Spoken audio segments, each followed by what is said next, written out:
বাংলাদেশে আর বাংলাদেশের বাইরে পৃথিবীর বিভিন্ন প্রান্তে যে যেখান থেকে চ্যানেলে দেখছেন আপনাদের সকলকে সাদর আমন্ত্রণ তৃতীয় মাত্রা দেখবার জন্য। প্রিয় দর্শক, সাম্প্রতিক নানা বিষয় নিয়ে আলোচনা করবার জন্য আমার সঙ্গে স্টুডিওতে রয়েছেন আমার ভাই বসা আছেন জাতীয় রাজস্ব বোর্ডের প্রাক্তন চেয়ারম্যান এবং সোশ্যাল ডেভেলপমেন্ট ফাউন্ডেশনের চেয়ারম্যান ডক্টর মোহাম্মদ আব্দুল মজিদ, এবং আমার ডানে রয়েছেন বাংলাদেশ ইনস্টিটিউট অব ব্যাংক ম্যানেজমেন্টের অধ্যাপক ডক্টর শাহ আহসান হাবিব।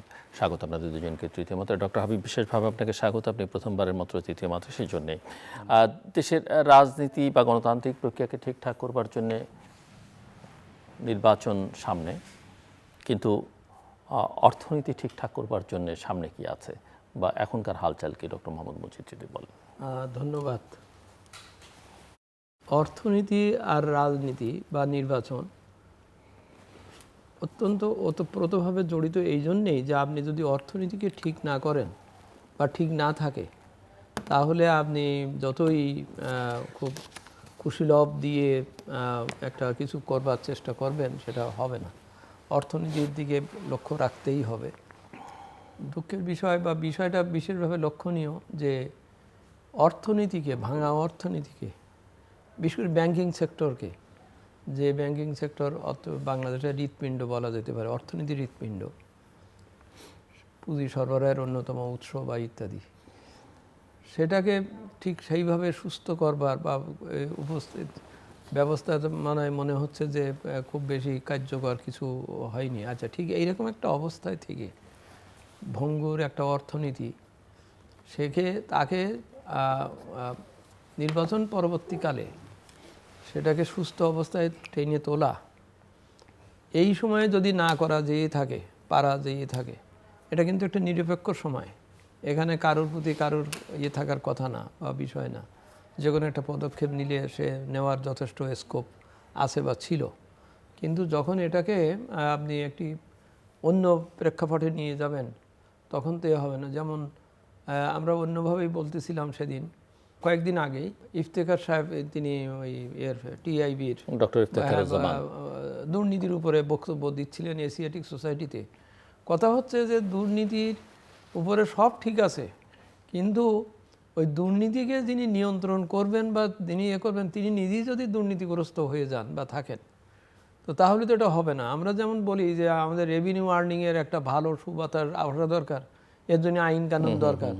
আইন কানুন যিনি পাশ করছেন, তিনি যদি আইন কানুন পাশ করার ব্যাপারে যদি সতর্ক সচেতন না হন, তো তাহলে তো জিনিসটা হবে না। যেমন একজন সংসদ সদস্য, সরাসরি বলি, তিনিও তো একজন করদাতা।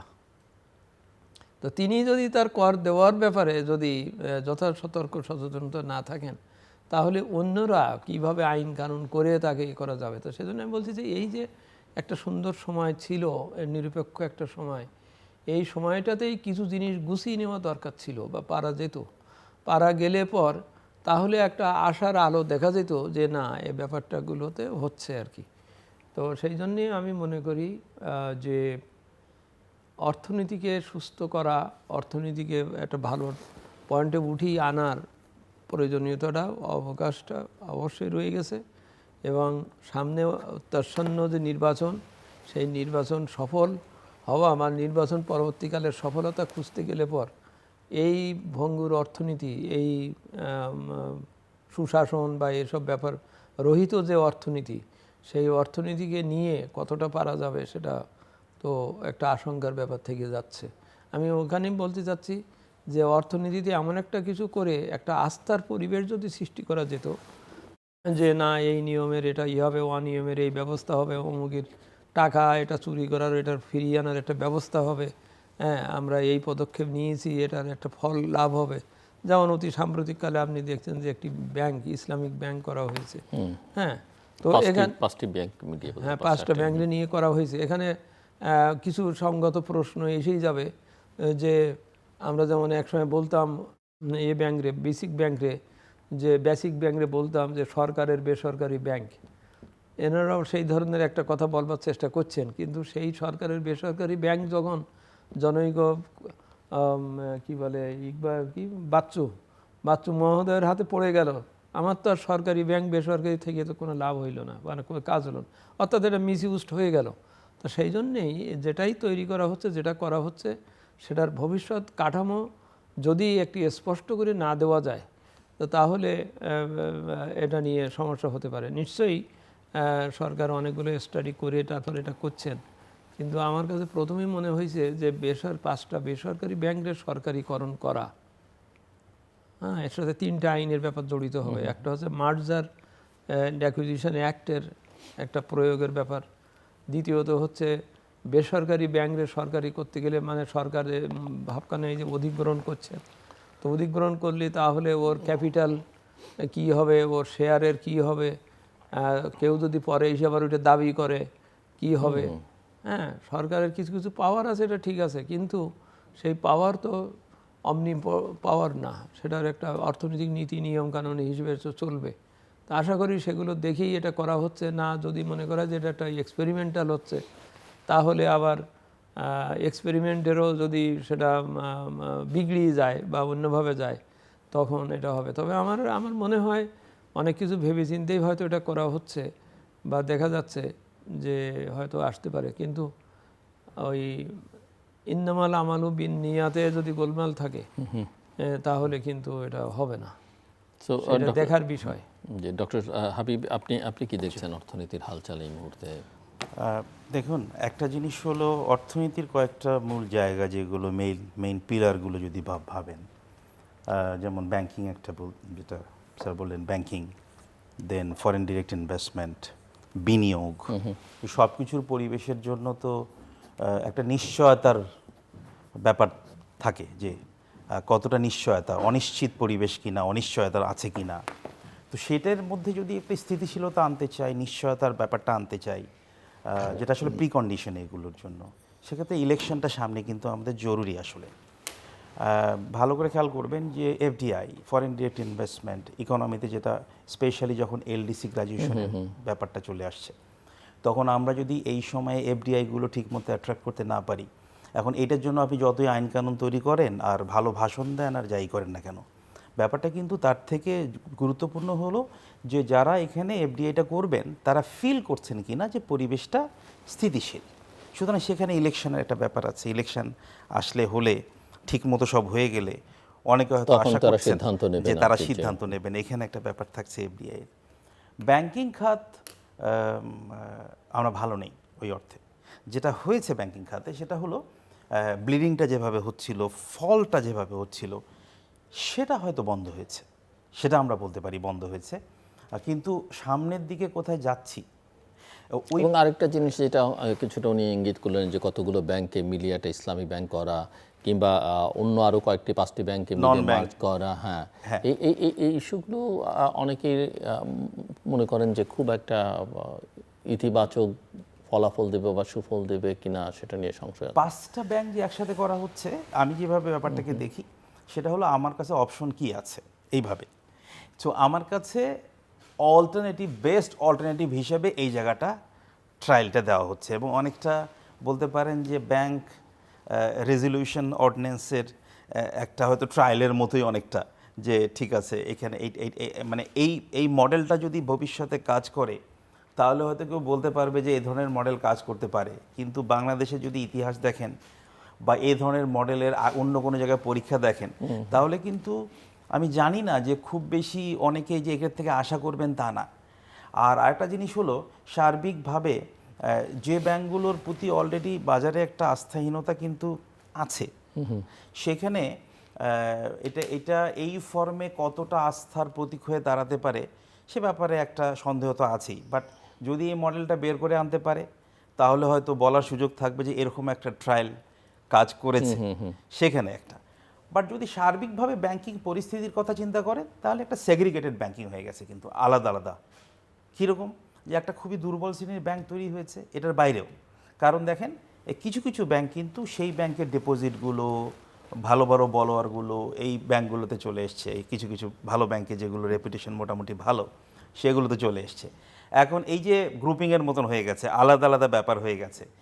আর এরাও কিন্তু সবাই কিন্তু লোন দেওয়ার ব্যাপারে কশাস, যার ফলে প্রাইভেট ক্রেডিট গ্রোথটা দেখেন কত। এবং যারা ইনভেস্টমেন্ট করবেন তারাও কিন্তু নিশ্চয়তার ব্যাপারটা পাচ্ছেন না যে কি পরিবর্তন আসবে। আমি আস্থার একটা বড় সংকট। এবং সেইখানে যদি আমরা নির্বাচনটাকে ঠিকমতো এই সময় না করতে পারি, তাহলে কিন্তু এই অর্থনীতির ক্ষেত্রে একটা বড় প্রভাব আমরা দেখবো। আমি মনে করি যে এফডিআই আশা করছি, এলডিসি গ্রাজুয়েশনের ফেজ পার করছি, বিনিয়োগের জন্য যেরকম পরিবেশ দরকার, ব্যাংকগুলো যে লোন দেবে পরবর্তী সময় ওনারা যে ফেরত দেবেন, ইভেন যে লিগ্যাল প্রেশার, আপনি যদি লিগ্যাল প্রেশার ক্রিয়েট না করেন, মানুষ কি টাকা ফেরত দেবে কোনো দিন? ব্যাংকে ওই পরিমাণ প্রেশার ক্রিয়েট করার মতন সক্ষমতা ব্যাংকের কোনো দিন থাকে? পৃথিবীতে কোথাও থাকে না লিগ্যাল প্রেশার। আপনি তো লটা পুরোটা কি বলে সেইভাবে অ্যামেন্ডমেন্ট করে এনফোর্স করতে পারিনি। তো আমার কেন যেন মনে হয়েছে যে ব্যাংকিং রিফর্মসের ক্ষেত্রে যে জায়গাগুলো খুব কোর জায়গা, মানে যেটা দেখানোর জায়গা ছিল যে ইয়েস এই জায়গায় একটা বড় ধরনের পরিবর্তন, এনপিএল তো বেড়ে গেল অনেক, ঠিক আছে আমরা করেছি, আপনি স্ট্রিনজেন্ট করেছেন অনেক জায়গায় রেগুলেশন, কিন্তু আমরা কি ঠিক আছে যে টাকা বাংলাদেশে ফেরত না দিলে আমি প্যানালাইজড হব, ওইটা আমার মাথায় ঢুকাতে পেরেছি? ওই এনভায়রনমেন্টকে তৈরি করতে পেরেছি আসলে? এটাকে আমরা দিতে পারলাম? তো ডক্টর মোহাম্মদ মজিদ, ওনার বক্তব্য ব্যাংকিং খাত এবং সে সঙ্গে আমি একটু রাজস্ব খাতে আমরা কিছু সংস্কারের উদ্যোগ দেখতাম, সেগুলো নিয়ে পাল্টা বিরোধও দেখলাম, সেটা একটু আপনার কাছ থেকে শুনতে চাই, কারণ এটা বড় সংকট জায়গা বাংলাদেশের অর্থনীতির জন্য। অবশ্যই, কারণ নিজস্ব রেভিনিউ আর্নিং ছাড়া আমার অর্থনীতিকে উন্নয়নের দিকে নিয়ে যাওয়া, এমনকি আমার নিজের যে রেভিনিউ ব্যয় সেই করার সক্ষমতাও অর্জন সম্ভব না যদি আমি নিজস্ব রেভিনিউ নিজে করি। নিজস্ব রেভিনিউ শুধু আর্ন করি, নিজস্ব শুধু রেভিনিউতে স্বয়ংবর হওয়ার জন্যই না, রেভিনিউ আর্নটা যদি যথাযথভাবে ট্যাক্স জাস্টিস এবং সব কিছু মিলিয়ে করা হয়, তাহলে এটা অর্থনীতি থেকে বৈষম্য কমাবে, তারপরে দ্রব্যমূল্য নিয়ন্ত্রণে একটা ভূমিকা রাখবে, তারপরে একটা আস্থার ব্যাপারটাও এখানে গুরুত্বপূর্ণ আসবে, কারণ ওর মনে হবে যে আমি কর দিয়েছি সুতরাং আমার একটা অবদান আছে। আর ও যদি মনে করে যে না আমি কর দেইনি, আমি কিছু জানি না, হ্যাঁ এই টাইপের, এবং তখন ওই যারা শুধু কর দেয় তাদের উপরেই যদি করের চাপটা পড়ে, তাহলে তারা নিরুৎসাহিত হয় এবং এটা কোনো কাজ হয় না। সেই জন্যে রেভিনিউ খাতে এটা সংস্কারের প্রয়োজনীয়তা বহুদিন থেকে ছিল বা আছে। দুইটা ক্ষেত্রেই সংস্কার দরকার। একটা হচ্ছে নীতিগত বিষয় বা নৈতিক বিষয় বা নীতির বিষয়গুলোতে একটা যেন নিরপেক্ষ একটা শক্তিশালী রেগুলেটর থেকে এটা যেন করা হয়, কারণ তা না করলে সেম ব্যক্তি যদি নীতিও তৈরি করবে, পলিসিও তৈরি করবে, নিজেই আবার বাস্তবায়ন করবে, এটা হয় না, এটা এটা একটা অসুবিধা বহুদিনের।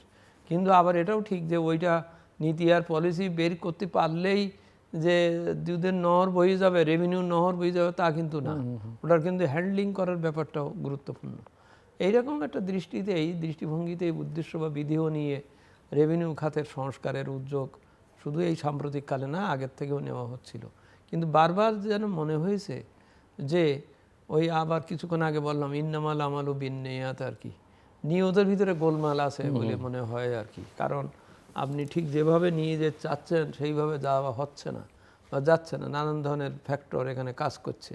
আপনি একদিকে নিজের ভিতরে সংস্কারের চেষ্টা করছেন, আবার অন্যদিকে আপনি বিশ্বব্যাংকের কাছ থেকে বিরাট একটা প্যাকেজের নিচ্ছেন, হ্যাঁ, তো বোঝা যাচ্ছে না যে আপনি কোনটা নিচ্ছেন, কোনটার জন্য কী করছেন। এই ব্যাপারগুলো খুব ঠান্ডা মাথায় চিন্তা করে দেখার দরকার।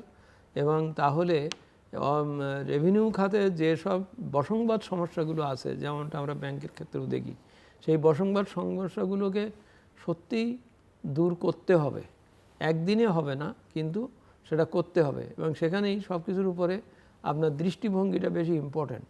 আপনি ইতিবাচক থাকবেন না নেতিবাচক থাকবেন, এই বিষয়টা খুব ইম্পর্ট্যান্ট। আপনার ওই যে আমরা যেটাকে বলি পলিটিক্যাল কমিটমেন্টটা না থাকলে পর কোনো এইসব এই জাতীয় এগুলো কিন্তু অপ্রিয় কাজ। আপনি সংস্কার করবেন, একটু ধাক্কা দেবেন, আপনি একটু এই ভাঙিয়ে দুই ভাগ করবেন বা করবেন, এটা কিন্তু এটা দৃঢ় চিত্তের ব্যাপার। এইটাতে আপনি কতক্ষণ থাকবেন সেইটার উপরে নির্ভর করে। আমি বলছি যেটা যে আমাদের দেশে অধিকাংশ ক্ষেত্রে রেগুলেটর আর যারা তারা কখনো কখনো ওই গলাগলিতে পড়ে যায়, হ্যাঁ, এবং সেইভাবে স্ট্রংলি বলে না যে আমি এই সংস্কার চাই। যেমন আমরা যদি লক্ষ্য করি যে একটা সংস্কার কমিটি আমাদের শ্বেতপত্র বা অন্যান্যরা তারা করলো, কিন্তু এটা মনে হলো যেন এটা কেউ পড়বে না, এটা কেউ আগ্রহ নিল না, তো এটা কী হলো, কার জন্য তৈরি করলাম, হ্যাঁ। আমরা আমাদের রেভিনিউ যে রিফর্মস কমিটি হয়েছিল যেটাতে আমরা জড়িত ছিলাম, সেখানে আমরা লক্ষ্য করেছি যে করদাতাদের সম্বন্ধে, যে বিজনেস কমিউনিটির করের সুস্থ পরিবেশের জন্য সংস্কার করার চেষ্টা করা হচ্ছে বা হচ্ছে, তাদেরও মনে হয় যেন কোনো আগ্রহ নাই, বা রিপোর্টটা কি হচ্ছে, কি হয়েছে, তৈরি করা হচ্ছে কিনা, আমরা এটার সকলকে কপি দিয়েছি, কিন্তু কেউ খুব একটা বেশি রিপ্লাই দেয় না। তো সুতরাং তখন মনে হবে যে আমি কার জন্য এটা করলাম বা কাদের জন্য করছি, তাদের আগ্রহটা কোথায়। ওই আগ্রহ জায়গাগুলো কিন্তু আপনার ডাইলিউট হয়ে গেছে। ওখানেই আমরা বলি যে রাজনৈতিক সদিচ্ছার ব্যাপারটা, আপনি মনে করলেন যে সংসদ সকলে মিলে একটি সুষম আইন করব, কিন্তু সেই আইন করার সময় যদি দেখা গেল যে আমি শুধু আমার নিজেরটা দেখতেছি, আমি শুল্কমুক্ত গাড়ি পাবো, ওই ব্যাপারে আমি খুব ঐকমত্য হচ্ছি, কিন্তু আমি নতুন নতুন যে একটা ডিটারেন্ট একটা ফ্যাক্টর তৈরি করব, এমন একটা কিছু করব, একটা জিনিস এগিয়ে, যেমন আমরা এই অটোমেশনের কথাটাই বলি। এই অটোমেশন আজকের না, সেই 90 সাল থেকেই কিন্তু বহু প্রকল্প নেওয়া হয়েছে যে কিভাবে এনবিআর অটোমেশন হবে। এখন এই পর্যন্ত এইটুকুই উপলব্ধিতে আসলো না যে শুধু কম্প্রিহেন্সিভ অটোমেশন না করলে এটা হবে না। এখন একটা সেকশন অটোমেটেড হয়েছে, কিন্তু আর সব সেকশন নন অটোমেটেড, এটা হবে না। যেমন সাম্প্রতিককালে মানুষ যে ওই অনলাইনে যে ফর্মটা ফিল আপ করতেছে, সেখান থেকে সে দেখতেছে কোনো জায়গায় সে আর ঠিক এগোতে পারতেছে না। এটা হবে তখনই যখন ব্যাংক বা অন্যান্য সকলের সাথে আমার একসাথে যদি যতক্ষণ অটোমেটেড হয়ে যেত বা লিঙ্ক থাকে, তখনই আমার আর ওই প্রত্যেকটা চালান আবার নতুন করে লেখার প্রয়োজন পড়ে না। পরিষ্কার করে আমি ওখানে বলে দেবো যে আমার এই অ্যাকাউন্টে আমার আছে, ও ব্যাংক ওখান থেকে স্বীকৃতি দেবে। আমাদের এনআইডির ব্যাপারটা তো অত্যন্ত সায়েন্টিফিক কাজ এই হচ্ছে। আপনি এনআইডি দেন, আপনি আপনার সব যেটুকু থাকা উচিত সব আপনি পেয়ে যাচ্ছেন। এনআইডি না হলে আপনি কোনো জায়গায় ঢুকতে পারতেছেন না। তা ওই রকম সিস্টেমের ভিতরে অটোমেশনটা ওইটাই করতে হবে যে যেন পরস্পরের সাপোর্টিভ হয়। সাপোর্টিভ হলে সময় লাগবে না করতে। আপনি সিম্পলি দেখেন চোখের সামনেই বিকাশের মতন একটা প্রতিষ্ঠান কিভাবে কত সহজে সিস্টেমেটিকভাবে সারা দেশে ফাইন্যান্সিং সার্ভিস দিচ্ছে নিচ্ছে, এমনকি ইদানিং তারা বলছে যে তারা ওই ডিপোজিটও নিতে পারবে দিতে পারবে, ওই পর্যন্ত গেছে। কিন্তু এই কাজ কিন্তু ব্যাংকে সিস্টেমে এতদিন ধরে আমরা এস্টাবলিশ করতে পারলাম না। এনবিআর এখনও পর্যন্ত হয়তো ওইটা করতে পারতেছে না যে টাকাটা দিচ্ছে যে সেই টাকাটা ঠিক মতন আসছে কিনা। ভ্যাট দিবসের কথা ওইটাই, প্রথমে একটাই পয়েন্ট, মানুষ ভ্যাটটা দিল কিন্তু সেটা এক্সেকারে গেল না, কোথায় গলত? এটা যদি এরকম একটা স্বয়ংক্রিয় সিস্টেম থাকতো যে আমি দিচ্ছি অটোমেটিক্যালি সার্ভারে চলে যাচ্ছে, মাঝখানে কাউকে কোনো নাটকীয়তার কিছু করবার দরকার নেই, কাউকে দিয়ে আমার পরে ধরবার দরকার নেই যে ভাই আপনি ভ্যাট ফাঁকি দিয়েছেন, ফাঁকি দেবে কেন, ও তো সরাসরি যাবে। তো এই সিস্টেমটা স্বয়ংক্রিয় করতে গেলে পর মানসিক লাগবে, কি বলে মনোভঙ্গি দৃষ্টিভঙ্গির ব্যাপার থাকবে। আপনি অনলাইনে জমা দিলেন ঠিকই, আবার দুদিন পর আপনাকে ডাকা হবে যে আপনার এই ফিগার ওই সেই লোকের মতো যে চিঠি আপনি এসে পড়িয়ে দিয়ে যাবেন, নইলে আপনার এই চিঠি আমি উদ্ধার করতে পারছি না। এরকম ধরনের ব্যাপার যদি হয় তাহলেই প্রশ্ন উঠবে তাহলে আমি অনলাইনে দিচ্ছি কেন? হ্যাঁ, স্বয়ংক্রিয় করা মানে কি স্বয়ংক্রিয় হতে হবে সব দিক দিয়ে। তো এর সাথে সংস্কারের ব্যাপার, এর সাথে দৃষ্টিভঙ্গির ব্যাপার। নইলে বাংলাদেশে কোনো ডিপার্টমেন্ট এত ভালো করতেছে অনলাইনিং সিস্টেমে, আপনি এখন খাজনা দেন, আপনি করেন, এগুলো কিন্তু সব সুন্দরভাবে আসছে। ছেলেমেয়েরা আজকাল পরীক্ষার admit card, interview card, result, everything কিন্তু ঘরে বসেই করছে, কোনো কিছু করতে হচ্ছে না। অর্থাৎ সিস্টেম অনেক জায়গায় এটাকে সহজতর করে ফেলেছে। হ্যাঁ, কিন্তু আমার পদ্মা সেতুতে আমি যে টোলটা দেব, এটা তো সিম্পল একটা সিস্টেমের চিপের মাধ্যমে ইজিলি করা যেত, করার সুযোগও আছে। কিন্তু তা না, আমি কোরিয়ান এক পার্টিরে আর কোন দুই পার্টিরে আমি এটারে তুলে দিলাম। আমার কি আমার দেশের লোক কি ওইটা উদ্ধার করতে পারতো না? ও যা করছে, ও তো যা ওর যেটুকু শেয়ার আছে ওটা তো ফরেন কারেন্সিতে নিয়ে যাবে। আমি যেখানে আমার ফরেন কারেন্সি আর্নিংয়ের জন্যে হাহুতাশ করছি, সেখানে আমি এমন কাজ যে কাজ আমি নিজে করতে পারি, আমার করার সম্ভাবনা আছে, আমি সেইটা না করে আমি সেটাকে বাইরে লোকের দিয়ে দিচ্ছি। তাই এই যে দৃষ্টিভঙ্গির ব্যাপার বলছি, হ্যাঁ, একটু সমন্বিতভাবে সামগ্রিকভাবে দেখতে হবে। সো ডক্টর আহসান হাবিব, ওনার কথার সূত্র এবং আপনার কথার সূত্র ধরে আর কি কি ধরনের চ্যালেঞ্জেস দেখেন আপনি অর্থনীতিতে এই মুহূর্তে, যদি আমরা প্রাক নির্বাচন এবং নির্বাচন উত্তর পরিস্থিতি ও বিশ্লেষণ বিবেচনায় নিতে একটা তো চাই? অনেক বড় চ্যালেঞ্জ হলো, যেটা যেটা সবচেয়ে বড় চ্যালেঞ্জ, যেটা সামনে আমি দেখি, সেটা বিনিয়োগের সঠিক পরিবেশ। বিনিয়োগের পরিবেশের সাথে কিন্তু আরেকটা জিনিস টেনে আনতে চাই আমি, এলডিসি গ্রাজুয়েশন 2026। তো এলডিসি গ্রাজুয়েশনের জন্য আমরা কি প্রিপারেশন নিয়েছি কিনা, এবং খেয়াল করেন এটা কিন্তু একসাথে হচ্ছে পাশাপাশি। আপনি 2021 সালে জানেন যে 2026 সালে আপনি এলডিসি গ্রাজুয়েশন করবেন, তো আমরা কি এটার জন্য প্রিপারেশন নিয়েছি? যেমন আপনি দেখেন ইউএনএ, আপনি যখন developing country, list develop countries, মাঝখানে কিন্তু অনেক বড় ডেভেলপিং শব্দের মতো জিনিসটা লম্বা, তো ডেভেলপিং থেকে আপনাকে বের করে দেওয়া হচ্ছে। ডেভেলপিং কান্ট্রি শব্দটা তৈরি করা হয়েছে, কান্ট্রি গ্রুপটাই তৈরি করা হয়েছে তাদেরকে এক্সট্রাঅর্ডিনারি সাপোর্ট দেওয়ার জন্য। তার মানে এই সাপোর্টগুলো থাকবে না। অনেক মানুষ কিন্তু বিশ্বাস করে না কি হবে, আমাদেরকে এলডিসিতে রাখাই হয়েছে কিন্তু এই সাপোর্টগুলো দেওয়ার জন্য। একটা সিম্পলেস্ট এক্সাম্পল দিই, আমরা চ্যালেঞ্জ কোথায় সামনের দিকে যাচ্ছি। যেমন আরএমজি, আমাদের সেয়ানে অনেক বড় একটা এক্সপোর্ট। এখন রুলস অফ অরিজিন, ডাব্লিউটিওর যে rules of origin, rules of অরিজিনে একটা নির্দিষ্ট অ্যামাউন্টের ভ্যালু এডিশন ছাড়া আপনি কিন্তু ইউরোপিয়ান ইউনিয়নে 2029 সালের পর্যন্ত ওনারা টাইম দিয়েছেন আমাদেরকে, 29 সালের পরে আপনি এক্সপোর্ট করতে পারবেন না। অন্য কোনো দেশও কিন্তু আরও আছে, এখানে জাপান অন্যান্য দেশের ক্ষেত্রে এই রুলটা আছে। এখন ধরেন আমার যে নিটওয়্যার যেটা আছে ওইটা ঠিক আছে, ওইটার 80% ভ্যালু এডিশন। ওভেনে ভ্যালু এডিশন কতটুকু?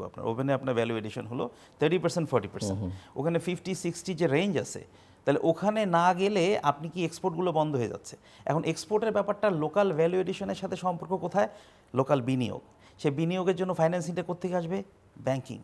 তাহলে কারণ বাইরে থেকে যে সোর্সগুলো, সেই সোর্সগুলো কিন্তু আস্তে আস্তে বন্ধ হবে ইন দ্য সেন্স আপনি কিন্তু এত কম ইজি টার্মসে আইডিয়ার যে ফাইন্যান্সিংগুলো, এগুলো ওই ফর্মে আর পাবেন না।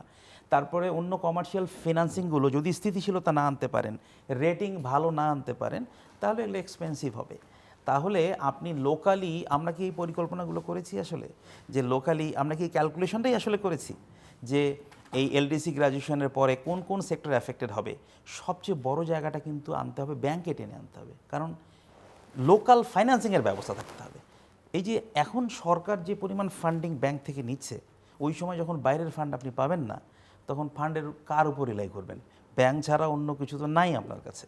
আপনার কাছে না স্টক মার্কেট আছে, না আপনার কাছে বন্ড মার্কেট আছে।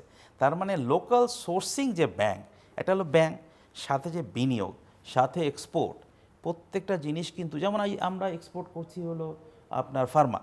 এখন আপনি দেখেন ফার্মাতে যে এখন যে র মেটেরিয়ালগুলো আমরা কিনে আনি, যে ইনগ্রেডিয়েন্টসগুলো আমরা কিনে আনি, সেগুলোর জন্য আপনার পেটেন্ট করা আছে না আছে এগুলোর বাধ্যবাধকতা নাই।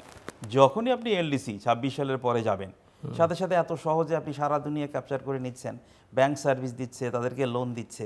এখন কি হবে দেখেন, আস্তে আস্তে ওরা কম্পিটিশন ফেস করা শুরু করবে, কারণ এগুলো এক্সপেন্সিভ হবে। এখান থেকে কিন্তু প্রবলেম মাল্টিপল হতে থাকবে। আপনি মানি লন্ডারিং করবেন, প্রাইসের কি বলে প্রাইস আইদার বেশি করে দেখাবেন, কম করে দেখাবেন, ট্যাক্স বেশি আসবে, সুতরাং সেখানে মানি লন্ডারিংয়ের সম্ভাবনা তৈরি হবে। এই যে কমপ্লেক্স একটা সিচুয়েশন তৈরি হতে যাচ্ছে এলডিসি গ্র্যাজুয়েশনের কনটেক্সটে, তার মাঝখানে হচ্ছে কিন্তু এই আপনার ইলেকশনটা। আমার তো মনে হয় ইভেন পলিটিক্যাল পার্টি, গভর্নমেন্টের বিভিন্ন এজেন্সি, এটা নিয়ে অনেক বেশি কথা বলা দরকার, যে সামনে সাধারণভাবেই আমরা একটা কমপ্লেক্স সিনারিও, তার উপর আবার এলডিসি গ্র্যাজুয়েশন, তো দুইটা মিলে আপনি হুট করে 1 বছর আগে এসে বলতেছেন যে ভাই আমি এখন ডেট পিছান। তাহলে ডেট যে পিছাবো, আপনার কাছে তথ্য কোথায় যে ঠিক আছে ভাই আর বলবো না? বলতে তো হবে যে আমরা এখানে আছি, ভবিষ্যতে ইনশাল্লাহ আমরা এখানে যাব, আর আমরা বলবো না আমাদেরকে একটু সময় দেন। তা আপনি 5 বছর কিছু করেন নাই, কে আপনার উপর ভরসা করবে যে আগামী 3 বছর কিছু করবেন? তো সেটার জন্য তো আমরা রেডি হইনি। এবং আমি কিন্তু খুব কম কথা বলতে দেখি যে পলিটিক্যাল পার্টি বা অন্যরা যারা ইলেকশনে আছেন, আমি তো তাই ম্যানিফেস্টোর মধ্যে এটা আসুক যে তারা বলুক যে এলডিসি গ্র্যাজুয়েশনে এই জিনিসটা হবে, আমরা এইভাবে এই সেক্টরকে বাঁচাবো, এটা আমাদের পরিকল্পনা। তারা অর্থনীতির কথাগুলো বলুক। আমি তো এটাকে একটা অনেক বড় চ্যালেঞ্জ হিসেবে দেখি। সেটার জন্য ব্যাংকগুলোও তৈরি বলে আমার মনে হয় না। ব্যাংকগুলো ইভেন জানেন, ব্যাংকের যে নর্মাল অপারেশন, ট্রেড সার্ভিস অপারেশনের ক্ষেত্রে যে ডকুমেন্টগুলো ওনারা এক্সামিন করেন, এলসি ধরেন, এখন নতুন নতুন ডকুমেন্ট এক্সামিন করতে হবে, তার ওনার ট্রেনিং লাগবে, ওনার ক্যাপাসিটি ডেভেলপমেন্ট লাগবে। তো সেই জিনিসগুলো যে আমরা প্রিপারেশন নেইনি। এবং খেয়াল করবেন আমরা ওই সময় এসে প্রিপারেশন নেই, ওই সময় এসে এই কাজগুলো করি নাকি- যখন একেবারে সামনে দাঁড়ায়। নাকি চিন্তা আছে যে 3 বছরের তো বোধহয় একটা গ্রেস পিরিয়ড পাওয়া যাবে? গ্রেস পিরিয়ডগুলো কিন্তু কান্ট্রি টু কান্ট্রি ভ্যারি করছে। এটা আমাদেরকে দিয়েছে হলো গ্রেস পিরিয়ডটা দিয়েছে হলো সব ইউরোপিয়ান ইউনিয়ন, সব দেশে তো দেয়নি। আর একটা ইন্টারেস্টিং ব্যাপার হলো যখন গ্রেস পিরিয়ডের কথা যে আমরা আশা যে করব, যেমন আপনার যে কম্পিটিটর আছে যেমন ধরেন কম্বোডিয়া, তারাও তো পাশাপাশি করছে, ওরা কিন্তু নেগোসিয়েশনগুলোতে যে পরিমাণ এগিয়ে গেছে আমরা কিন্তু যাইনি। আমি একটা স্ট্যাটিস্টিক্স দেখলাম যে আপনার কম্বোডিয়াতে ওদের এনপিএল হলো 7.8%, এটা নিয়ে ওদের টেনশন। আমাদের টেনশনই নাই 35% নিয়ে। ডক্টর মজিদ। আসলে এলডিসির কথাটাই আসি, এলডিসি গ্র্যাজুয়েশনটাই পিছাতেও চাচ্ছি না, কারণ পিছনে এটা আমাদের মান সম্মান, যোগ্যতার প্রশ্ন, কম্পিটিশনের প্রশ্ন, যে উনি বিনিয়োগের কথা বললেন, সেই বিনিয়োগ আসার জন্য এটাও একটা পূর্বশর্ত। তুমি রহিম সাহেব না মিস্টার রহিম না আব্দুর রহিম, হ্যাঁ এই ব্যাপারটা আছে। কিন্তু এটা হচ্ছে এই যে আমি আমার সক্ষমতা অর্জনের জন্যে কোনো বিনিয়োগ করিনি, কোনো চিন্তাভাবনা করি নাই, না করে আমি এখন একটা আন্তর্জাতিক একটা চুক্তির মধ্যে যাচ্ছি। অনেক কিছু জিনিস আছে, অনেকে বলতেই পারেন যে আমরা ঠিক আছে দেখে দেবো, পাঠিয়ে যাবো, আমরা এরকম বিপদে না পড়লে এটা করি না। সব জায়গায় এই এই এই এই ফর্মুলা কাজ করে না। কথা হচ্ছে যে আপনি জেনে শুনে এমন একটা জায়গায় যাচ্ছেন, অন্য কোনো আমাদের ইকোনমিক্সের যে কথাগুলো আছে যে যদি আর সব ঠিক থাকে তাহলে এটা হবে। তা আমি আর সব ঠিক থাকার ব্যাপারে কোনো প্রস্তুতি নাই, আমার বিষয় নাই, এবং ভার্নারেবল পজিশনে আমি আছি। আমার ব্যাংকিং খাত ভার্নারেবল পজিশনে আমার ঠিক সেই ধরনের ওই যে কান্ট্রি অফ অরিজিনের সত্ত্ব উঠে যাবে, তারপরে যাবে ওষুধের ক্ষেত্রে তো ওই যে পেটেন্টের ওই ছাড়া এখন তো নিজেই করা যায়, কিন্তু ওই সময় তখন এগুলো বন্ধ হয়ে যাবে, তখন তো করবে না। আরেকটা জিনিস খেয়াল করতে হবে, মানুষ কিন্তু ওই যে একটু সুযোগ দেব আপনাকে এই কথা বলে আপনাকে আমি ওর থেকে বের করে আনলাম, যাতে আপনাকে আর আমার সহজ শর্তে ঋণ না দিতে হয়, যাতে আপনাকে আমার না দিতে হয়, এই জন্যই তোমার ভালোই বলে আমি বের করে আনলাম। হ্যাঁ, ভালোই বলে যদি আমি উঠতে পারি, ভালো পারি, it is okay, it is encouraging. কিন্তু আমি তো প্রস্তুত হইনি বা পাচ্ছি না বা নাই, তা তখন আমি এরকম একটা আন্তর্জাতিক চুক্তির ভিতরে যেয়ে এই যে আজকে আমরা IMF-এর নিয়ে দুঃখ প্রকাশ করি, এত করি, এগুলো তো আমরা ইচ্ছা করে নিয়েছি, সেই আগের সরকার নিয়েছে, যে কি হবে আমি জানি না, আমি নিয়ে নেই। হ্যাঁ, আমি নিয়ে নেই, ও আমার আপাতত ঠেকাক এইটা, কিন্তু এটা যে আমাকে একবারে সামনে পদে বেঁধে দেবে, পদ বেঁধে দেবে, কারণ ওর সত্যগুলো আপনি দেখবেন এমন যে আপনি ওখান থেকে বেরোতে পারছেন না। গতবার তো কদিন আগে তো বলেই দিল যে তোমার এই 2 কিস্তি আমি দেব না, আমি আগামী বড় এখন যেমন বলতেছে নির্বাচন হোক তারপর দেবো, মানে কথাগুলো তো ও তো ওর পক্ষ থেকে কথা বলতে ছাড়বে না, কিন্তু আমার হাতে তো অপশান নাই। আমি মনে করি অপশান নিজেদের তৈরি করার জন্যে 1 বছর সময় আছে যদিও, কিন্তু তারপরেও একটা কিছু স্পেসিফিক অবলম্বন তৈরি করতে হবে, আমার প্রস্তুতি রাখতে হবে যে ঠিক আছে আমি মেডিসিনের ব্যাপারে, ফার্মাসিটির ব্যাপারে 3 বছর যে গ্রেস পিরিয়ড পাবো, সেই গ্রেস পিরিয়ডে আমি যদি ঠিক করে হতে পারি তাহলে ইট ইজ ওকে। আমরা যেটা বলি ফরেন এড নেওয়ার সময় আমাদের 5 বছর 6 বছর 10 বছরও আছে ওয়ার্ল্ড ব্যাংকের এতে গ্রেস পিরিয়ড 10 বছর। কেন গ্রেস পিরিয়ড দেয়? যে তুমি একবার প্রথমেই কালকেই কাজ শুরু করে তো উন্নতি করতে পারবে না, তোমার একটু সক্ষমতা আসুক, আসলে তারপরে তুমি লোন রিপেমেন্ট শুরু করবে।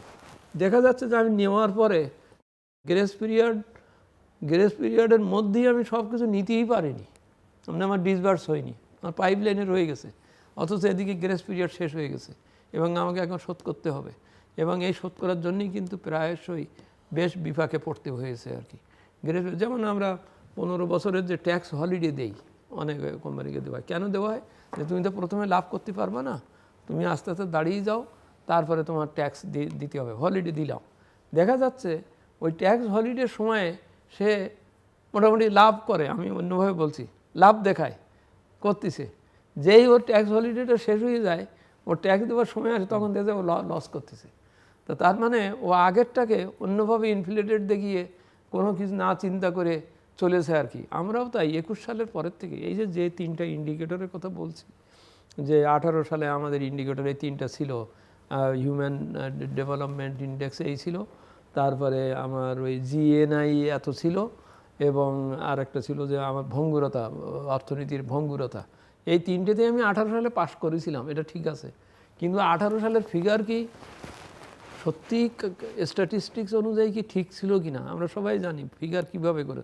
এবং ওই পক্ষরা মনে করেছে, তারা যারা ছিলেন তারা মনে করছে যে আমরা একটা রাজনৈতিক একটা দেখাই সবার সামনে, বাহবা নেই, দেখেন আমি গ্রাজুয়েটে এবার মেট্রিক পরীক্ষা দেবো, টেস্ট পাস করব, আমার অনেক কিছু হবে, এই কথা বলেছে। কিন্তু ওর তো পড়াশুনো নাই, ও তো প্রি টেস্ট পরীক্ষা পাস করতে পারতো না। তাই এখন যে ফিগার দেখিয়ে আমি নিয়েছি, সে 18 সাল বা 21 সালে যে 3 মানদণ্ড দেখিয়ে আমাদের বলেছে যে তুমি পেরিয়ে যাচ্ছ। আমার তো সেই 3টের যদি বাস্তব অবস্থা আমি দেখি, গত 5 বছরে যদি দেখি, আমার জিএনআই তো সেই জায়গায় নাই, আমার জিএনআই অন্যরকম হয়ে গেছে। তারপরে আমার ওই অর্থনৈতিক ভঙ্গুরতার যে শর্ত, সেই শর্ততেও কিন্তু আমি যথেষ্ট নড়বড়ে অবস্থায় আছি। তারপরে এই হিউম্যান ডেভেলপমেন্ট বা এইচআরের আমার যে লোকবল, আমার যে স্কিল্ড ম্যান পাওয়ার তৈরির কথা, আমার শিক্ষার যে অবস্থা, তাতে তো এই ফিগার তো দাঁড়াচ্ছে না, আমি নিজেরাই দেখতে পাচ্ছি দাঁড়াচ্ছে না। তো সুতরাং আমাকে এই 3টে জায়গায় সত্যি একটা বাস্তবভাবে উন্নতি করে তারপরে যাওয়া উচিত। কারণ এই 3টের সাথে জড়িত কিন্তু ব্যবসার পরিবেশ, এটার সাথে জড়িত কিন্তু আপনার জনগণের শিক্ষার ব্যাপার জড়িত। এইগুলো হলেই না ওই ইন্ডিকেটরটা আসে।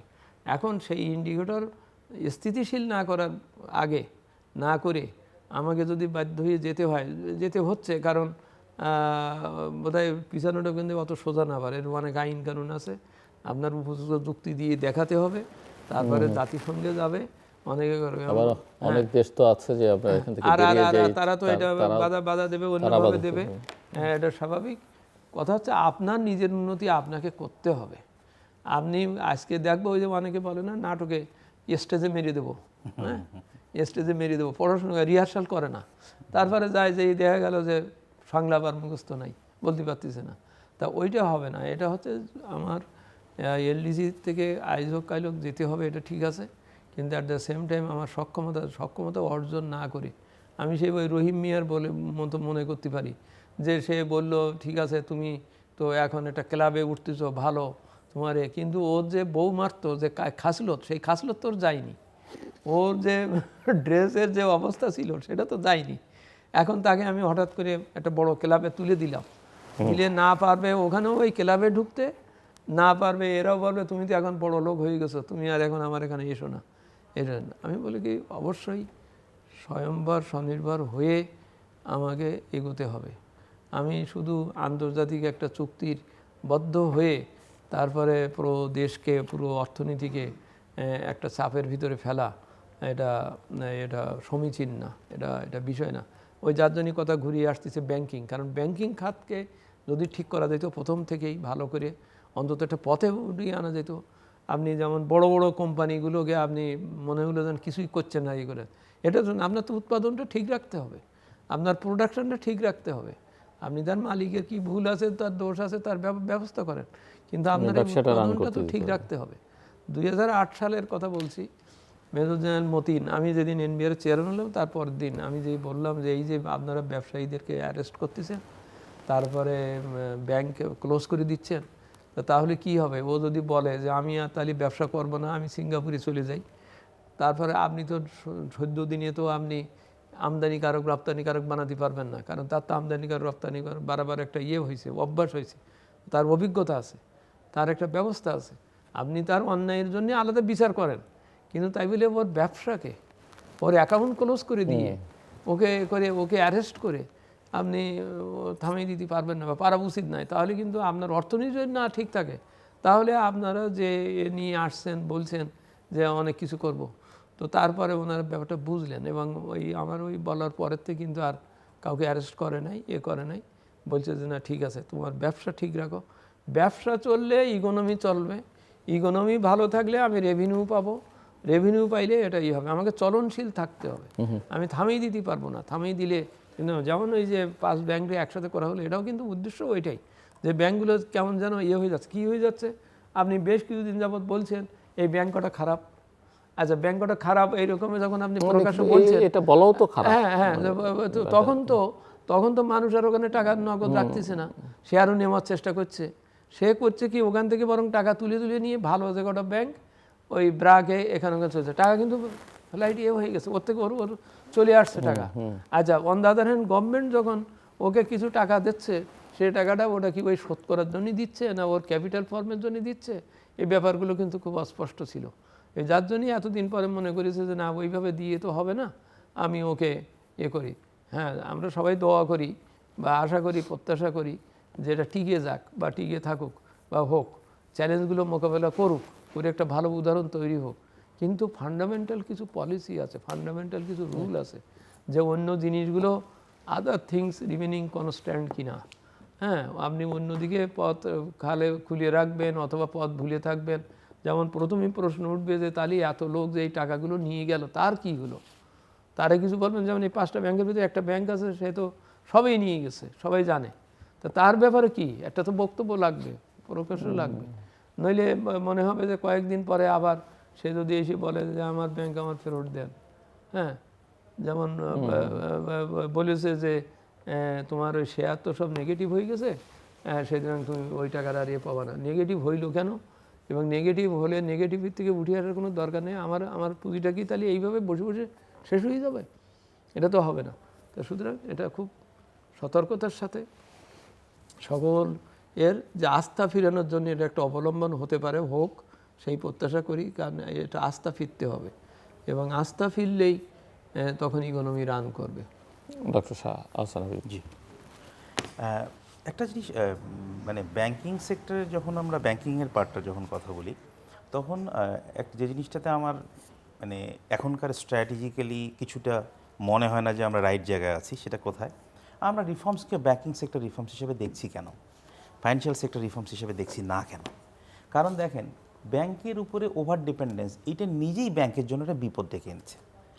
একটা ব্যাংকিং কনসেপ্টে গ্লোবালি আমরা বিশ্বাস করি যে কোনো একটা দেশের ব্যাংকের সাইজ বলে দেয়, প্রপোর্শনাল যে সাইজ, আনুপাতিক সাইজ কিন্তু বলে দেয় এটা কতটা দুর্বল। যেমন বাংলাদেশে কোনো একটা ডেভেলপ কান্ট্রিতে এটা 30 to 40% মধ্যে ব্যাংকিং সেক্টরের সাইজটা ভ্যারি করে, মানে টোটাল সাইজের মধ্যে, অ্যাসেটের সাইজের মধ্যে। ডেভেলপিং কান্ট্রির এভারেজটা 60 to 70, আমাদের 80-90। এটা ইন্ডিকেট করে যে পুরোপুরি কার উপর ডিপেন্ড করে বসে আছি, ব্যাংকের উপর। যে কাজ ব্যাংকের করার কথা না, ওই কাজ আমরা ব্যাংকে দিয়ে করাচ্ছি। নন ব্যাংকের কাজ ব্যাংকে দিয়ে করাচ্ছি। লং টার্ম ফাইন্যান্সিং আমরা ব্যাংকে দিয়ে করাচ্ছি। তারপরে আপনার এখন যে রিফর্মসের কথা বলছি সব কিছু ব্যাংকের। দেখেন, লং টার্ম ফাইন্যান্সিংয়ের জন্য নন ব্যাংকের প্রতি আপনাকে বায়াসড হতে হবে। তার মানে আস্তে আস্তে আমি নন ব্যাংকের দিকে এটাকে টেনে নিয়ে যাব। বিকজ টার্ম লোন যেটা লং টার্ম ফাইন্যান্সিং, যেগুলো ডিফল্ট হচ্ছে, এটা তো ব্যাংকের ফাইন্যান্স করার কথা ছিল না। স্টক মার্কেট না থাকলেও এখানে ফাইন্যান্স করবে হলো নন ব্যাংকগুলো। তাহলে ওই কাজগুলো যেটা ব্যাংকের করার কথা না, সেখানে আমরা দিচ্ছি। তাহলে আপনি যখন এখান থেকে রিফর্মসটা ডিজাইন করছেন, তখন ব্যাংকিং সেক্টর রিফর্মস কেন হবে? ফাইন্যান্সিয়াল সেক্টর রিফর্মস হওয়া উচিত আমার মতে। একটা পুরো ম্যাপ থাকবে, ম্যাপের মধ্যে ব্যাংকের উপর ডিপেন্ডেন্স আমাদের বেশি, ফাইন। যদি আজকে থেকে 5 years ডাউন দ্য লাইন ব্যাংকের সাইজটাকে আপনি মার্কেটের প্রপোর্শনে আপনি 60% জায়গায় নামিয়ে আনতে না পারেন, তাহলে তো বাংলাদেশে ক্যাপিটাল মার্কেট বলে কিছু নাই। আমরা এমনিই বলি, দেখেন কনসেপচুয়ালি আমরা এমনিই বলি যে বাংলাদেশের নাকি মানি মার্কেট রেগুলেটর হলো বাংলাদেশ ব্যাংক, আর লোকজন নেটের দিকে তাকায় বলে ক্যাপিটাল মার্কেট রেগুলেটর হলো সিকিউরিটিজ অ্যান্ড এক্সচেঞ্জ কমিশন। এইটা একটা পপুলার শব্দ থেকে বলে। ক্যাপিটাল মার্কেট শব্দের মানে যদি লং টার্ম ফাইন্যান্সিং হয়, তাহলে বাংলাদেশের 90% লং টার্ম ফাইন্যান্সিং আসে ব্যাংক থেকে। তাহলে মানি মার্কেট রেগুলেটরও বাংলাদেশ ব্যাংক, ক্যাপিটাল মার্কেট রেগুলেটরও বাংলাদেশ ব্যাংক। তার মানে সব কিছু সোর্স আপনি এক জায়গায় রাখছেন।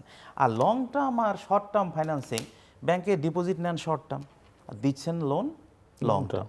তাহলে ওইটাই আবার ওইটার উপরে রিফর্মসকে সাজাচ্ছি আমরা। তার মানে কি ভুলের উপর রিফর্ম সাজাচ্ছি? কই, আমি তো এটা বলতে শুনছি না কোনো রিফর্মসে সাজানোর সময় যে লং টার্ম লোনগুলো আস্তে আস্তে কোথায় নিয়ে যাব আমরা, স্পেশালাইজ ইনস্টিটিউটগুলোর দিকে নিয়ে যাব, নন ব্যাংকের দিকে নিয়ে যাব। ইয়েস, একটা ভয়ের ব্যাপার আছে, নন ব্যাংকের রেপুটেশনগুলো সেই জায়গায় নাই, আমরা অনেক জায়গায় ফেল করেছি। হ্যাঁ, কিন্তু নন ব্যাংকের মধ্যে কিছু কিছু ভালো ভালো প্রতিষ্ঠান আছে, তারা কিন্তু সত্যি সত্যি ব্যাংকের অনেকগুলো ব্যাংকের তুলনায়ও ভালো। তাহলে আপনার প্ল্যানিংটা তো রেকটিফিকেশন না, আপনার প্ল্যানিংটা তো রিফর্মস। আমরা তো বলছি যে আজকে থেকে আপনার 10 years ডাউন দ্য লাইন, 5 বছর পরে আমরা কোথায় যাব। তাহলে আমি না রিফর্মসটাকে যেভাবে দেখতে চেয়েছিলাম, সেটা হলো একটা পুরো ম্যাপ হিসেবে দেখতে চেয়েছিলাম, তার মধ্যে ব্যাংক কোথায় থাকবে। ইভেন ইনক্লুশনের ক্ষেত্রে দেখেন আমরা এখন পর্যন্ত কোয়ালিটির দিকে যাচ্ছি না, কিন্তু আমরা বলছি কয়টা অ্যাকাউন্ট আছে, কয়টা অ্যাকাউন্ট থাকলে তাকে ডেফিনেশন ইজ ভেরি গুড। যে ন্যাশনাল ফাইন্যান্সিয়াল ইনক্লুশন স্ট্র্যাটেজিতে আমরা ডেফিনেশন ঠিক করেছি যে যারা ব্যাংকে অ্যাকাউন্ট থাকবে অথবা এমএফএস, খুব রিমার্কেবল, যেটা স্যার যে বললেন রিমার্কেবল কাজ করেছে আপনার এমএফএসগুলো, বিকাশ এবং অন্যরা। তারপর আপনার ক্যাপিটাল মার্কেট এন্টিটিস, ইন্স্যুরেন্স, এই যে পেমেন্ট, কোয়ালিটি অফ ইনক্লুশন যেটাকে বলছি, পেমেন্ট, তারপরে সেভিংস যেটা আমাদের আছে, কিন্তু লোন অ্যাক্সেস, সবার লোনের কি অ্যাক্সেস, ইন্স্যুরেন্স অনেক পিছিয়ে আছে। তাহলে কি রিফর্মসের মধ্যে কি পুরো জিনিসটার কোয়ালিটিগত প্রত্যেকটা জিনিসকে তো আনতে হবে। আর যে জিনিসটা নিয়ে যেটা ভয়ের আসলে, যেটা আসলে গত রেজিমে আমরা বিপদে পড়েছি, সেটা হলো তার মানে আমাদের প্রোডাক্ট নাই, বন্ড মার্কেটে প্রবলেম, সব জায়গায় প্রবলেম, প্রোডাক্ট তো ব্যাংকেই। তাহলে ব্যাংকে একটা আমাদের বাস্কেটে, প্রোডাক্ট বাস্কেটটা কালার ছিল, সেটা ইসলামিক ব্যাংকিংয়ের কালার, আমরা সেই কালারটাও কোনো না কোনো ফর্মে নষ্ট করেছি। এখন যদি আমরা চাই যে 5 ব্যাংক একত্রিত হোক বা ইসলামী ব্যাংকগুলো, আমাদের বাস্কেটের মধ্যে কালার বলতে কিন্তু একটা কনভেনশনাল ব্যাংকের কালার, একটা ইসলামী ব্যাংকের কালার, সেই কালারটাও যদি আমরা ধরে না রাখতে পারি, ওই কম্পোজিশনটা ধরে না রাখতে পারি, কারণ খেয়াল করেন ওটা ইকুইটি না কিন্তু, তাহলে কনভেনশনাল ব্যাংক কিন্তু পিওর লোন ফাইন্যান্সিং, আর ইসলামী ব্যাংকিং কিন্তু কম্বিনেশন অফ লোন এবং ইকুইটি ফাইন্যান্সিং। তার মানে স্টক মার্কেটের ফ্লেভারটা কিন্তু সেখানে আছে। তাহলে আমাদের বাস্কেটটা কত চমৎকার হতে পারতো। তাহলে আমি মনে করি আপনি যখন রিফর্মসটাকে ডিজাইন করবেন, ইসলামিক ব্যাংকিংকে সেই জায়গায় ইকুইটি ফাইন্যান্সিং অ্যান্ড লোনের কম্পোজিশন, আর এদিকে শর্ট টার্ম এবং লং টার্ম মানে ব্যাংক এবং নন ব্যাংক, পুরো ম্যাপের মধ্যে রেখে আমাদের মুভ করা। কিন্তু কেমন যেন ছাড়া মনে হয় আমার, যে রিফর্মস মানে রেকটিফিকেশন, এইটা ঠিক করছি, এইটা ঠিক করছি, একটা আইন ঠিক করছি, অ্যাডহক। আমি কোথায় পৌঁছাবো আমি জানি না, কিন্তু আমি জানি না স্যার জানেন কি না যে কোথায় পৌঁছাবো এমন কোনো রোড ম্যাপ আমরা কোথাও দেখেছি কি না। সেই জায়গায় ব্যাপারটা আমার কাছে চ্যালেঞ্জিং মনে হয়। I hope at the end যারা রিফর্মসের সাথে আছেন, যে কমিটি আছেন, তারা আমাদেরকে দেখাবেন যে আমরা ছাড়া এই পিলারগুলো তৈরি করেছি, আমরা এই জায়গায় যাচ্ছি। বা সবচেয়ে ভালো হতো যদি আমরা সবাই জানতাম যে কোথায় যাচ্ছেন, তাহলে প্রত্যেকটা পয়েন্টে তো আমরা বলতে পারি যে ভাই এই জায়গাটা এই হচ্ছে, এইটা করলে ভালো হয়, এই জায়গায় করলে ভালো হয়। আমরা আসলে রেকটিফিকেশন করছি দেখে মনে হয়, ওই যে রিপেয়ার ওয়ার্ক করছি। তো লেটস হোপ যে এই রিপেয়ার ওয়ার্কের পরেও অন্তত যেন ব্যাংকিং সেক্টরে একটা শক্তি ফেরত আসে।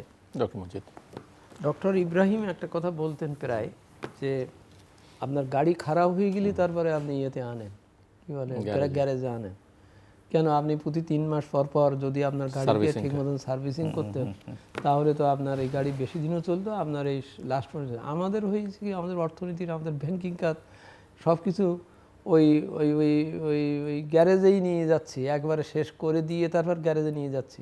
আমাকে কিন্তু আগের থেকে, উৎস থেকে, দূরের থেকে আস্তে আস্তে গুছিয়ে আসার দরকার ছিল। হ্যাঁ, অবস্থাকে আমি একটা পানির ধারা আসছে, এসে নিচে পড়তেছি, আমি ওখানে থেকে রেকটিফাই না করে, না দেখে আমি শেষে নিয়ে এখানে এসে আমি এটা বাদ দিয়ে মনে করলাম অনেক কিছু করতে পারবো, সেটা হবে না। ফান্ডামেন্টালগুলো আমি বারবার জোর দিচ্ছি, এইটাই হচ্ছে যে ফান্ডামেন্টালগুলোকে ঠিক করে, এবং রোড ম্যাপের কথা উনি বললেন, রোড ম্যাপটা স্পষ্ট করতে হবে। কারণ আমাদের জনসংযোগটা, আমি যেটা বলি সবসময়, জনগণকে বা জনগণের সবাইকে, জনগণের ভিতরে সবাই যারা বুদ্ধিজীবী আছেন বা যারা চিন্তা ভাবনা করছেন, বিজনেস লিডার, সকলকে নিয়ে একত্রে আলোচনা করে এগুলো দরকার। এই কিছু জিনিস কি বলে অস্পষ্ট রেখে এটা করা যাবে না। আমি যেমন আমরা যে কথাটা আবার বলি, ওই ইয়েতে ওঠা, গ্রাজুয়েশনে ওঠাটা, এটা এই মুহূর্তে বরং আমি মনে করি একটু গণভোট হওয়া উচিত, যে আমি আসলে যে যাচ্ছি, আমার এই হচ্ছে রিস্ক, এই হচ্ছে অবস্থা, তোমাদের সকলকে এই খাটতে হবে, খাটো যদি তাহলে আমি এই একটা আলোর পথ পাবো, দেখতে পারবো। জনগণ কিন্তু কিছুই জানে না। জনগণ এমনও বলে এলডিসি মানে হচ্ছে লোয়ার লেভেলের ডিসি সাহেব, লোয়ার লেভেলের মানে জানেই না, ব্যাপারটা বোঝে না। আমি বলছি যে এইসব ব্যাপারে সংলাপ প্রয়োজন, কথাবার্তা প্রয়োজন, এটা আস্থাও তৈরি হবে, প্লাস মানুষ আগের থেকে একটু মেন্টালি প্রিপেয়ার্ডও থাকবে যে আমার এখানে রিস্ক আছে, কিন্তু সেই রিস্ক আমাকে জয় করতে হবে, আমাকে একই সাথে আমাকে নিজেকেও এটা যাতে উঠতে হবে, এটাও যেমন দরকার, তেমনি আমাকে এই রিস্কগুলো পালন করার জন্য আমার থাকতে হবে। নইলে মানুষ তো 2 দিন পর ভুল বুঝবে। যেমন ইসিএফ লোনটা নেওয়া হয়েছিল 2010 সালের দিকে ওয়ার্ল্ড ব্যাংকের কাছ থেকে, আইএমএফের কাছ থেকে, ইসিএফ লোন, সেখানে এমন শর্ত কেউ জানিনি, কেউ জানার ছিল না, কোনো কথা জানার ছিল না। বড় বড় সত্তার ওরা এক এক ঘাটে যখন কিস্তি দেবে তখন একটা একটু ধরে দিবে। যেমন এই যে শ্রীমান ভ্যাট আইনটা, 12 সালের স্টিকার মানে যে ট্রিগার যেটা কি বলে কিস্তি, ওখানে শর্ত আছে যে তোমাকে একটা ভ্যাট আইন করতে হবে। আমি 10 সালে নিয়েছি, ওখানে তো আমার একটা পরিকল্পনা থাকবে যে আমি ভ্যাট আইনটা তৈরি করব, স্টেক হোল্ডারের সাথে আলাপ করব, করে তারপরে এটা বানাবো। কি ব্যাপার হলো, হঠাৎ 12 সালে বললো তুমি এটা দাও, যদি না দিলে তোমার ওই পরের কিস্তি শোধ হবে না, দেওয়া হবে না। তখন আমার তাড়াতাড়ি এটা মনে হলো যে আমার একটা ভ্যাট আইন তৈরি করতে হবে। আমি অস্ট্রেলিয়ার এক মহিলাকে ডেকে এনে সে একটা কাট অ্যান্ড পেস্ট করে একটা কি দিয়ে দিল, আমি অমনি একটা ভ্যাট আইন পাস করে ফেললাম। আচ্ছা, ভ্যাট আইন পাস করে তখন দেখি ভ্যাট আইন কিন্তু ভ্যাট আইন যেটা সাইফুর রহমান সাহেব 91 সালে করেছিলেন, because it was their first year, একটা নতুন একটা গভর্নমেন্ট এবং নতুন একটা চিন্তাভাবনা এবং অনেক বাধা দেওয়ার সত্ত্বেও উনি কিন্তু এটা পার করে নিয়ে যেতে পেরেছিলেন। 12 সালে এনারা দেখলেন পাশ করে ফেলছি টাকাটা পাওয়ার জন্যে, ঠিক আছে, কিন্তু দেখলেন পরের বছর তো ভোট, আমি তো একটা প্রান্তিক বছরে আমি এই আইনটা পাশ করে ফেলছি, হ্যাঁ, আমার তো ভোট, আমার এটা হবে না। তখন তাড়াতাড়ি একটু কাউকে দিয়ে বলা হলো যে বলো আমি এটা মানি নে, এটা বুঝতেছি না, ইচ্ছে দিয়ে বলে দিলে। তখন বললাম ঠিক আছে, দুটো শর্ত আমি এ করে দিলাম যে অনলাইন করো আর এই দুটো জিনিস করো। আমি এটা ভ্যাট অনলাইন প্রকল্পও নিলাম, কিন্তু সেই আইন আমার পাশ করতে এসে লেগে গেল 19 সালে। কারণ কি, প্রথমে বললাম ওই 13 সালের ভোটের ভয়ে পিছিয়ে দিলাম। 15 সালে যখন সবাই এসে বললো আপনি তো ভোট হয়ে গেছে, এখন আপনি নেন, তখন দেখা গেল যে না, আমি আসলে প্রস্তুত না, আমার ভোটটাও তো কারেক্ট হয়নি। 154 জন এমপি উইদাউট ইয়েতে পাশ করেছে আর কি, হ্যাঁ, তো অনেক ধরনের দুর্বলতা আর কি, তো সেই জন্য পারলাম না। আচ্ছা বললো ঠিক আছে 17 সালে যখন করতে চাইলে বললো আরে 18 সালে তো ভোট, আবার পিছাইলো। তো এই যে ব্যাপারটা, অর্থাৎ আপনি চিন্তা করতেছেন যেটা প্ল্যান যেটা তৈরি করতেছেন, সেখানের কি কি চ্যালেঞ্জ আছে সেগুলোকে আপনার লিস্ট করতে হবে। লিস্ট করে সেটাকে সকলকে আস্থায় এনে বুঝিয়ে দিয়ে যে আমাকে এই ছাড়াও গত্যন্তর নাই, আমাকে এটা করতে হবে, এর জন্য আমার এই স্যাক্রিফাইস লাগবে। সেই স্যাক্রিফাইসের প্রস্তুতি যদি করা যায় তাহলে ওই আস্থার ব্যাপারটা কিন্তু অনেকটা মিনিমাইজ হতে পারে। দর্শক, অনুষ্ঠানের শেষ প্রান্তে আমরা সামাজিক যোগাযোগ মাধ্যম ফেসবুক, এক্স এবং ইউটিউবে তৃতীয় মাত্রা লাইভ স্ট্রিম হচ্ছে, আপনারা দেখতে পারেন। টেলিভিশনের পর্দায় দেখতে না পারলে যে কোনো সময় যে কোনো স্থান থেকে ইউটিউবে তৃতীয় মাত্রা চ্যানেলটি সাবস্ক্রাইব করে এই পর্ব বা পুরনো পর্বগুলো আপনারা দেখতে পারেন। ডক্টর শাহ হাসান হাবিব এবং ডক্টর মোহাম্মদ আব্দুল মজিদ, অসংখ্য ধন্যবাদ এই আলোচনা অংশ নেবার জন্য। দর্শক, আমার অতিথিরা কথা বলছিলেন মূলত অর্থনীতি নিয়ে, রাজনীতিও তার সঙ্গে সম্পর্কিত। আমাদের সর্বক্ষেত্রেই একটা আস্থার সংকট আছে এবং সেটা রাজনীতিতে যেমন আছে, অর্থনীতিতে আছে। রাজনীতিটা ঠিকঠাক করবার জন্যে একটা নির্বাচনের পথে যাচ্ছে বাংলাদেশ, যদিও সেখানেও নানা রকমের অনিশ্চয়তা, নানা রকমের সংশয় সন্দেহ রয়েছে, কিন্তু এই নির্বাচনের সঙ্গে শুধু যে রাজনীতি সম্পর্কিত তা না, অর্থনীতিটাও সম্পর্কিত। এবং নির্বাচন যদি ঠিকঠাক মতো না হয়, আমার অতীতরা এই বলছিলেন যে অর্থনীতি এখন যে সংকট আছে সেই সংকট আরও ঘনীভূত হবে, আরও গভীর সংকটে অর্থনীতিও পড়বে। তো সব মিলিয়ে আসলে এই আস্থার সংকট কীভাবে কাটিয়ে ওঠা যায়, অনেক পরামর্শ ওনারা দিয়েছেন। আমাদের দূরদৃষ্টির অভাব, সব কিছু আমরা অ্যাডহক বেসিসে করতে চাই। এই বলয় থেকে, এই বৃত্ত থেকে আসলে বাংলাদেশকে বের করে আনতে হবে। আমাদের সঙ্গে থাকবার জন্য অসংখ্য ধন্যবাদ, আপনাদের সবার জন্য শুভকামনা।